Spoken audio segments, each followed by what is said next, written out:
Hi everybody, and welcome back for yet another fine edition of Letty's Crazy Corner.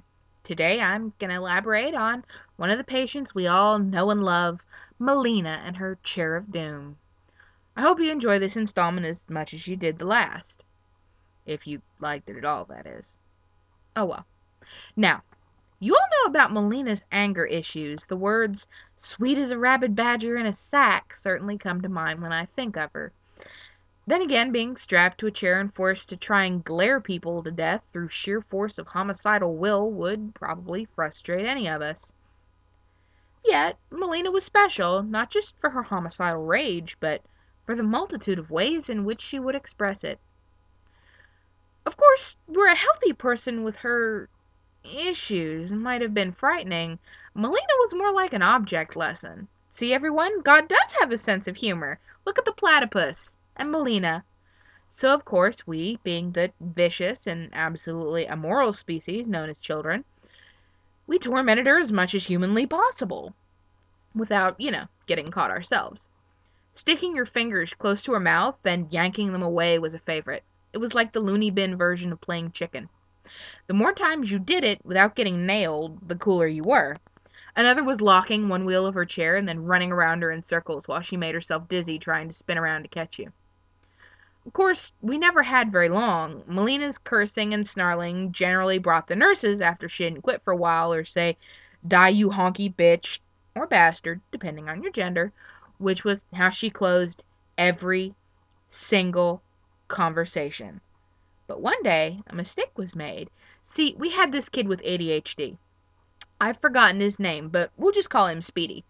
And when I say bad ADHD, I mean this kid had bad fucking ADHD.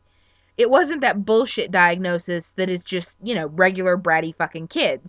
This kid was nearly crippled by it. Nothing could hold his attention. His brain would just misfire if he saw anything, like moving out of the corner of his eye, heard something interesting, a gnat farted in China, anything. No matter what he was doing, he just couldn't do one thing. He was also never still, and always had to be doing something with his hands. He was worn to the nub of his skinny little redneck body, and you could see it in the big bags under his eyes, 'cause he couldn't sleep. He just couldn't stop. One of Speedy's favorite games was Melina baiting. He'd stick his fingers close to her mouth, then yank 'em away before she could bite him. Over and over and over again. Every chance he got. Unfortunately, one day while he was doing this, something happened. I don't know if a gnat farted somewhere in the room, or he saw something shiny, or there was something neat going on TV, but what I do know is that his attention wavered and she nailed him. She sunk those big white teeth into the first joint of his pinky finger and bit that fucker off. Oddly enough, though, Melina, in the stone cold silence that followed, looked pretty much as surprised as Speedy did in the split second before he started to scream. I will never forget the absolute shock on his face. That look of complete and total what the fuckness before the fact that he just let himself get maimed by a little crippled girl hit him.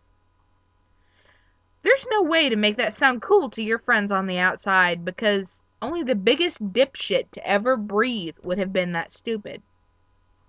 I still think that wherever Speedy is now, he passes the loss of his pinky finger, or at least the tip of it, off on an accident with power tools as a kid.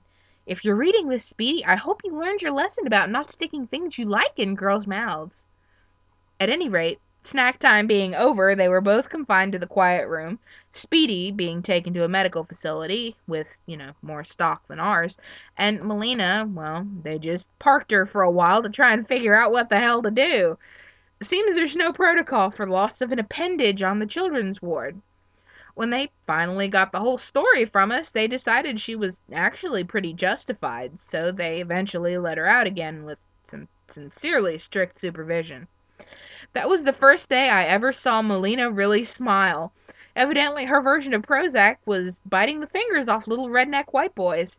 Who knew? I never, ever played Bait Melina again. I like my fingers, y'all.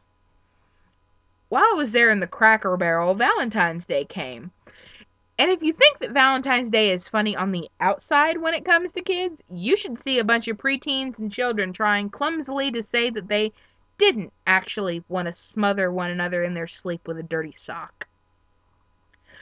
We could give Valentines to whoever we liked, and I sent one to a nurse and one to Clayton, because the other girls were still pretty sore at him about the whole puking thing. But I'd had my revenge, and he still had the bruises to prove it, so all was right with the world, at least in our eyes. To my complete and utter shock, I received 2 valentines in return, one from Clayton and one from Melina. It was red and black and dusted with enough glitter to have killed 2 fairies somewhere in England, that read, and I quote, "I like you like a girlfriend, die you honky bitch." And you'd have to see the spelling of that to really appreciate it. And if I can, I'll post a picture of it somewhere for you guys to link to, because I still have that. And it's just as epic as it was the day I got it. Ah, them were the days. Well, thanks for listening, and you have a nice, non-crazy day.